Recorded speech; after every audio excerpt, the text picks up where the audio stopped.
Go tús tá mó sásta gohfuil Fiach agus Amy le chéile nó tá sí ligean ar a haon gohfuil. Ceapan go greitin sí hain gohfuil sí sásta ag tús, mar le pointe sta i prúva le gráine sí hochrín suas Fiach agus Amy le chéile nach.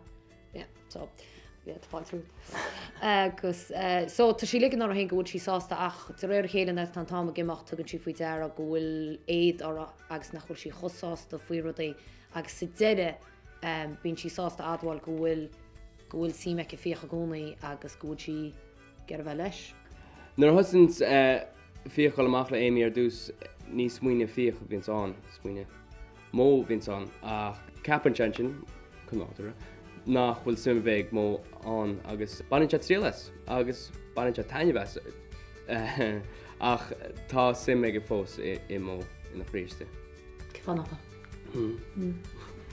Tá an cummart óraníocht in níos ar Rostarún, tá mé ceapach bhí Bobby Lee hochrín nó máide agus Michael ceapan agus siúlan Fiach isteach ar mó agus í cas órán is den Audis agus dearn se go glóm a haicegus go ceart isteach ar gomartas agus bhí mó go órán chas lá haine bheith. Bhí agus an sin frisí can nervhí seach agus níach sí suas agus bhí Fiach an sin nanims órán chasa le Amy ach bhí Amy tí leis ná aine.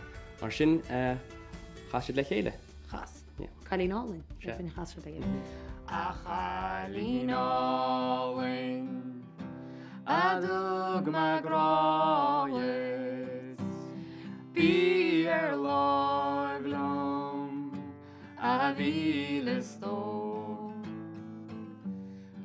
Faoin tám hín tóir an críochnaí Jacob agus siad a caint in the cheap mó go méidir go rá mothúcháin céanna ag Fiach diise agus bhí icisan ó agus díreach na tá siad goil láirt faoin mócháin sin tag an Amy steach na láir ríist, so ní aidín le thug láirt go onric faoi cechaí bhúd se a carachtair, so duan se rud níos casta. Hééis sin cumartas aon mó agus Fiach an rud céannach a chéile.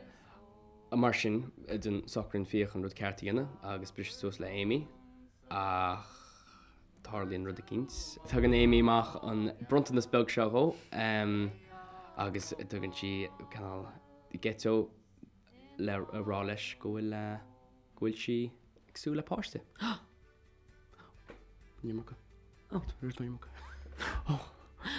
Go Fiach agus mó sa táchaí ag do go leor scéalta casta, mar cé go bhfuil Fiach fós le Amy tá sé fós an rá le mó.